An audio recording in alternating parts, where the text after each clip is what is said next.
बिस्मिल्लाहिर्रहमानिर्रहीम। अस्सलाम वालेकुम। General knowledge points from Dawn newspaper और करंट अफेयर्स।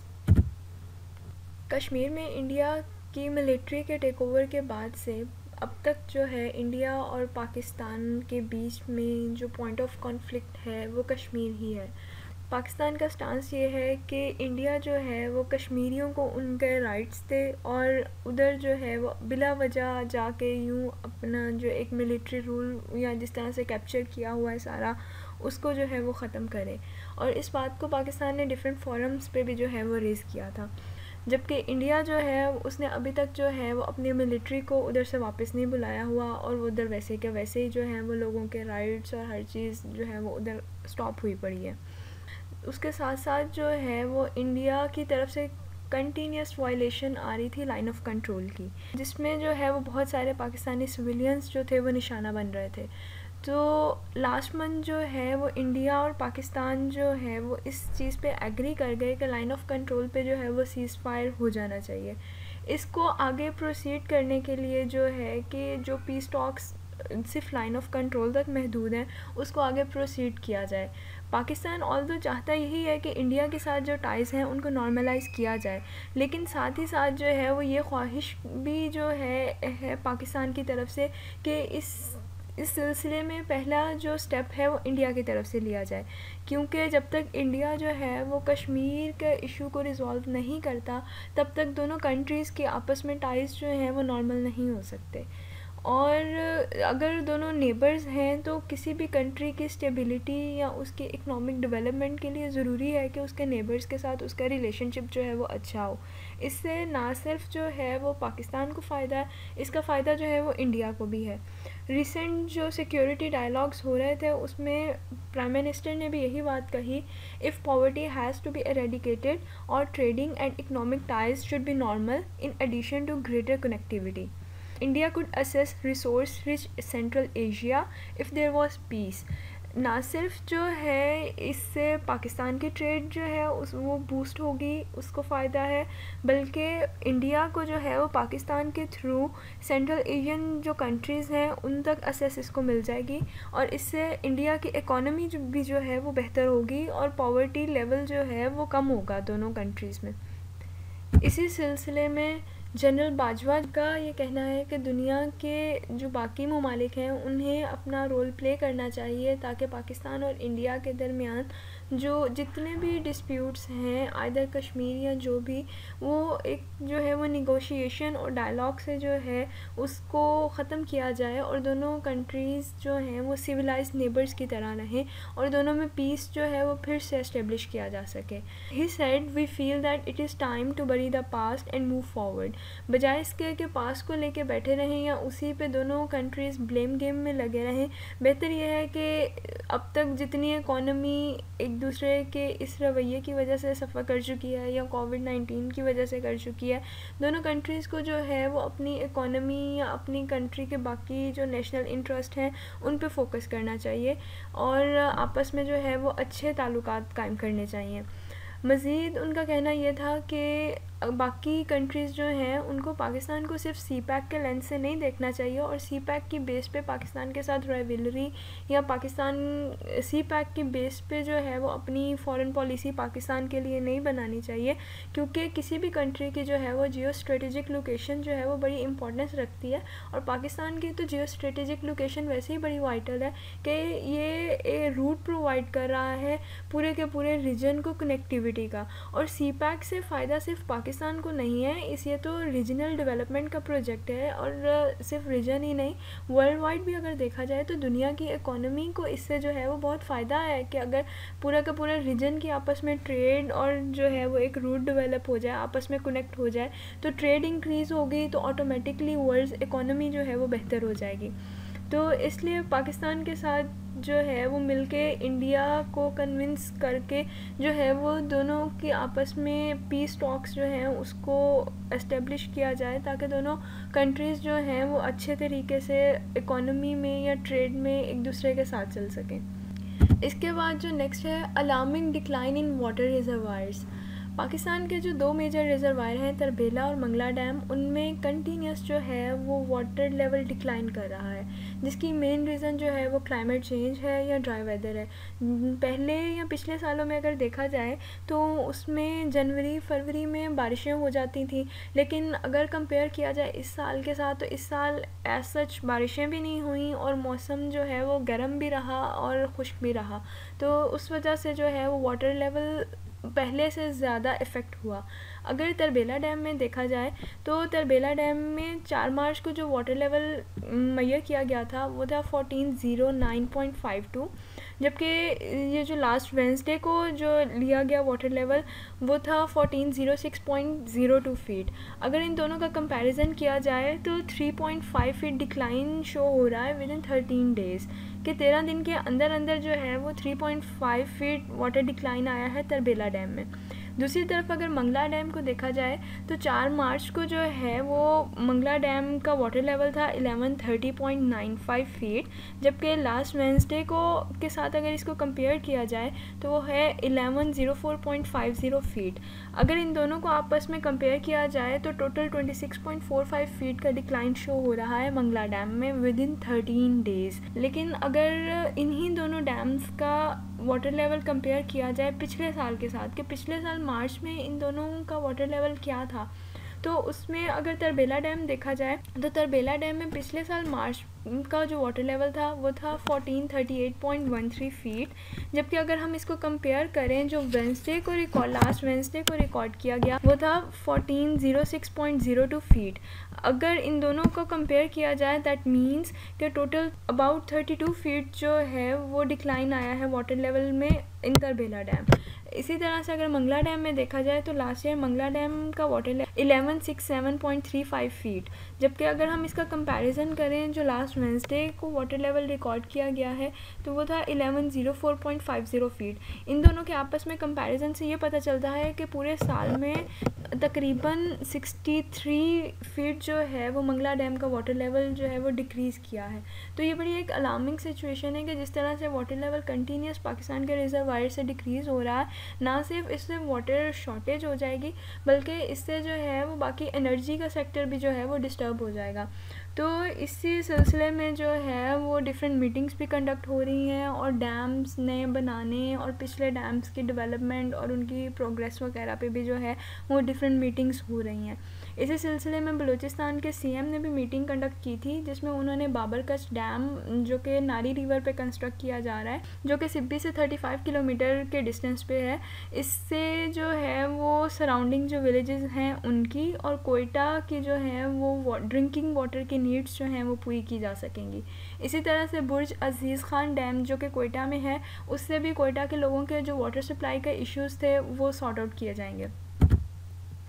इसके बाद है 2-day visit of Kuwaiti foreign minister to Pakistan. Last OIC की जो मीटिंग हुई थी उसमें पाकिस्तान के फॉरेन मिनिस्टर और कुवैत के फॉरेन मिनिस्टर की आपस में एक बायलैटरल मीटिंग हुई जिसमें दोनों फॉरेन मिनिस्टर्स ने जो है इस बात पे एग्री किया कि दोनों कंट्रीज़ को जो है वो एक क्लोज़ कोलैबोरेशन के साथ काम करना चाहिए डिफरेंट अपने जो है वो डिपार्टमेंट्स में, ताकि दोनों कंट्रीज़ जो हैं वो एक दूसरे को सपोर्ट करें और स्ट्रेंथन करें और आपस में कॉपरेशन दोनों का इंक्रीज़ होना चाहिए। इसी सिलसिले में एक डेलीगेशन जनवरी में आया था और जनवरी के बाद जो है वो अब दोबारा से कुवैत के फॉरेन मिनिस्टर्स जो हैं वो पाकिस्तान आए ताकि जो चीज़ उन्होंने ऑलरेडी डिस्कस की है उसको आगे फर्दर प्रोसीड किया जा सके या कह लें कि प्रैक्टिकल उसकी जो है वो इम्प्लीकेशंस के बारे में बात की जा सके। तो अब की बार जो फॉरेन डेलीगेशन आया था कुवैत से उसमें उन्होंने education, economy, trade, investment, people to people linkages के बारे में बात की ताकि दोनों कंट्रीज़ का आपस में कोऑपरेशन जो है वो इंक्रीज़ हो सके। इससे एक और पॉसिबिलिटी भी है कि कुवैत की जो वीज़ा पॉलिसी है पाकिस्तान के लिए उसमें भी ईज़ आ जाएगा। इसके बाद है K2 connected to national grid.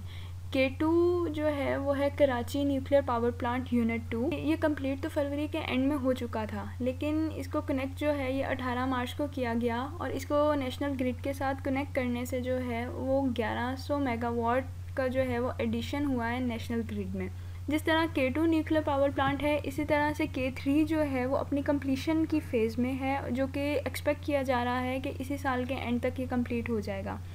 Pakistan atomic energy commission जो है वो इस वक्त टोटल 6 न्यूक्लियर पावर प्लांट्स मुल्क में रन कर रहा है, जिनमें से 2 कराची में हैं और 4 चश्मा जो कि मियाँ वाली की डिस्ट्रिक्ट है उधर हैं। पाकिस्तान एटॉमिक एनर्जी कमीशन के जो चेयरमैन हैं वो हैं Mohammad Nadeem.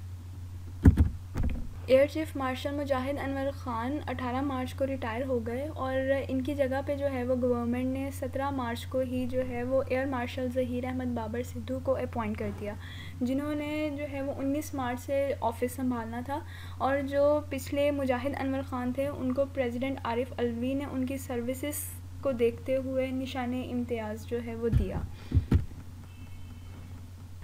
The Pakistan Federal Union of Journalists on March 17 launched the book about its history, जिसका टाइटल है From Layoffs to Lashes, PFUJ's 70-year fight for media freedom, highlighting the 7-decade struggle for free voice and democracy. The author of the book is Mazhar Abbas.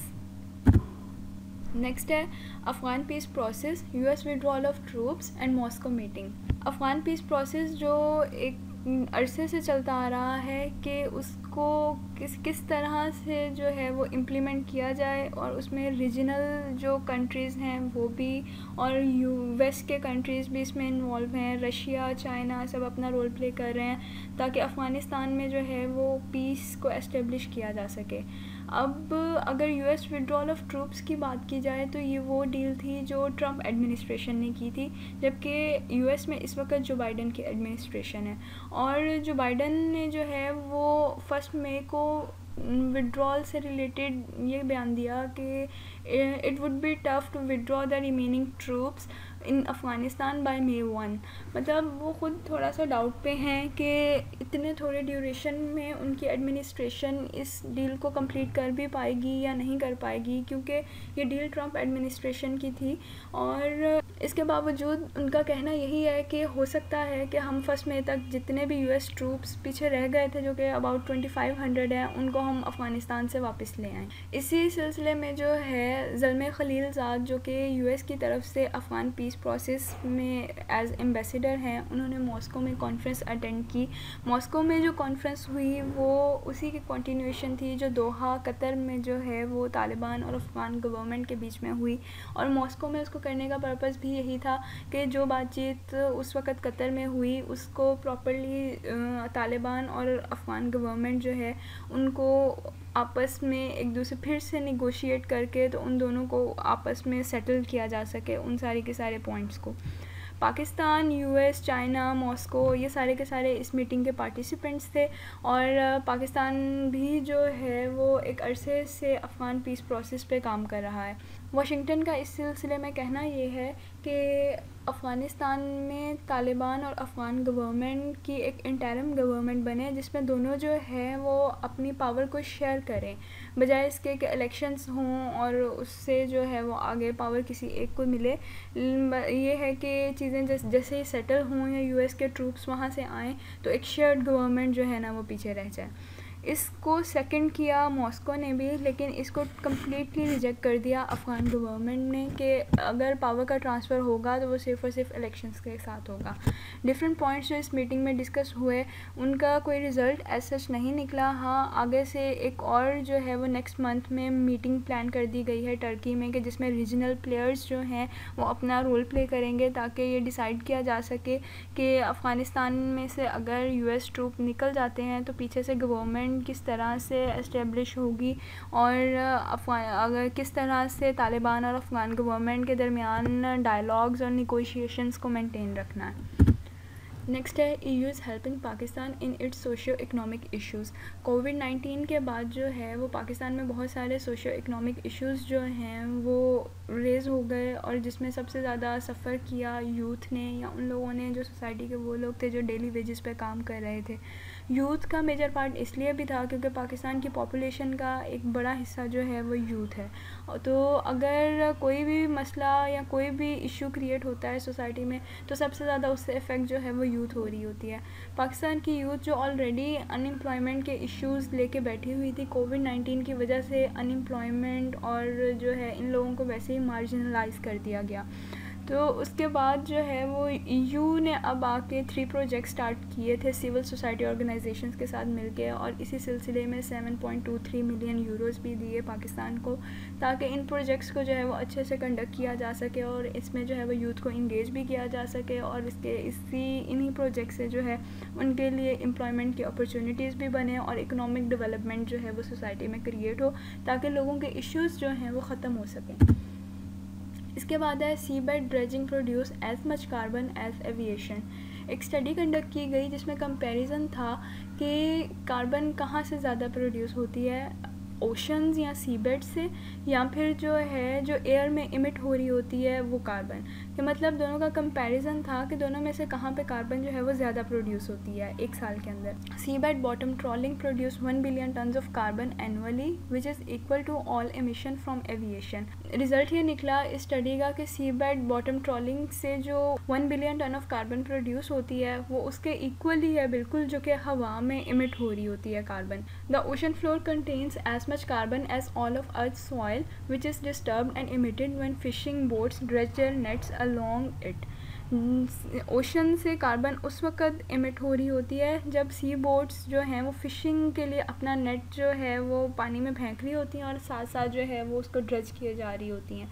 अब oceans में तो different जो है वो biodiversity भी है, different species हैं, वो सारी की सारी इससे इफ़ेक्ट हो रही होती हैं, और जिसकी वजह से ओशन की बायोडाइवर्सिटी जो है वो डिक्लाइन करती जा रही है, जिसकी मेन रीज़न एक तो ये ओवर फिशिंग है, दूसरा पोल्यूशन है और तीसरा क्लाइमेट चेंज है। जाहिर सी बात है जब कार्बन का जो है वो रेशो डिस्टर्ब होगी ड्रेजिंग से या ट्रॉलिंग से ओशंस में, तो उससे क्लाइमेट चेंज तो आएगा और इकोसिस्टम चेंज होगा उन स्पीशीज़ का जो ओशंस में है, तो इसी वजह से उनका जो है वो डिक्लाइन भी सामने आ रहा है। और अभी तक जो है वो 7% ओशंस हैं दुनिया के जिनको प्रोटेक्ट किया गया है ताकि वहाँ की बायोडाइवर्सिटी और इकोसिस्टम को मेंटेन किया जा सके। Protecting specific areas where bottom trawling is prolific could save emission and help support global fish stock. कि अगर हम इस एरियाज़ को स्पेसिफ़िक कर दें कि इधर ट्रॉलिंग कर सकते हैं इधर नहीं कर सकते, या हर एरिया का ये चेक कर लिया जाए कि कहाँ पे ज़्यादा प्रोलिफिक है कहाँ पे कम है, तो उससे ना सिर्फ हम कार्बन एमिशन को हैंडल कर सकते हैं बल्कि अपना फ़िश स्टॉक और ओशन की जो बायोडाइवर्सिटी है उसको मेंटेन कर सकते हैं। जितने भी कंट्रीज़ हैं जिनके साथ ओशन या सी लगता है उनको चाहिए कि सी से रिलेटेड अपनी पॉलिसी को रिवाइज़ करें ताकि ओशन के जो हैं या बीनीथ वाटर जो स्पेसिफ़िक एरियाज़ हैं उनको अलग कर दिया जाए कि उनमें कार्बन की ड्रेजिंग या इस किस्म के इश्यूज़ ना हो, ताकि ओशन के इकोसिस्टम और बायोडाइवर्सिटी दोनों को बचाया जा सके, मेंटेन किया जा सके। Thank you for listening, bye bye, अल्लाह हाफ़िज़।